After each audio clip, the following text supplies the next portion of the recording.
And we have more news coming in. This is Edapadi Palaniswamy heading back at Deputy Chief Minister's charge. Says Stalin and his son knocked on the Prime Minister's door.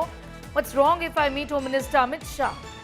Udayanidhi said EPS has no control of the AIADMK, and that's what has angered Edapadi Palaniswamy. This is a face-off which is brewing.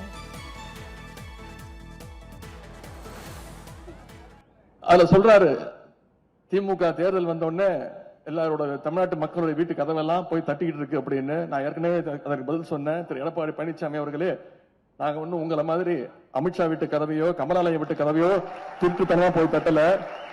எங்க தமிழ்நாட்டு மக்களுக்கு செஞ்சிருக்கக்கூடிய திட்டங்களோட உரிமையோட போய் ஒவ்வொரு உறுப்பினர்களையும் ஒவ்வொரு வாக்காளர்களையும் தைரியமா போய் சந்திச்சுட்டு இருக்கிறோம். உங்களால சந்திக்க முடியுமா? ஏன்னா எடப்பாடி பழனிசாமியோட கண்ட்ரோல்ல அதிமுகவே கிடையாது. இப்படிப்பட்ட அடிமைகளையும் பாசிஸ்டுகளையும் நாம நிச்சயம் வீழ்த்த வேண்டும். ஒரு வாக்கு கூட தவற விடக்கூடாது. ஏன்னா இது மிக மிக முக்கியமான தேர்தல். தமிழ்நாட்டுடைய மண் மொழி மானம் காப்பதற்கான தேர்தல். நான் கதவத்தட்டலையும் சரி, இன்றைக்கு இருக்கிற முதலமைச்சரும் இதே உதயநிதி ஸ்டாலினும் பிரைம் மினிஸ்டர் கதவு தட்டுனாங்கல்ல, அது யாருடைய கதவு தட்டினாங்க? அவர்கள் கதவு தட்டினா சரி. நாங்க போய் ஒரு உள்துறை அமைச்சரை சந்திச்சா தப்பு. தமிழ் இந்திய நாட்டுடைய உள்துறை அமைச்சர் தானே அவரு, வேற யாரும் இல்ல. இதுல என்ன தவறுக்கு எனக்கு புரியல.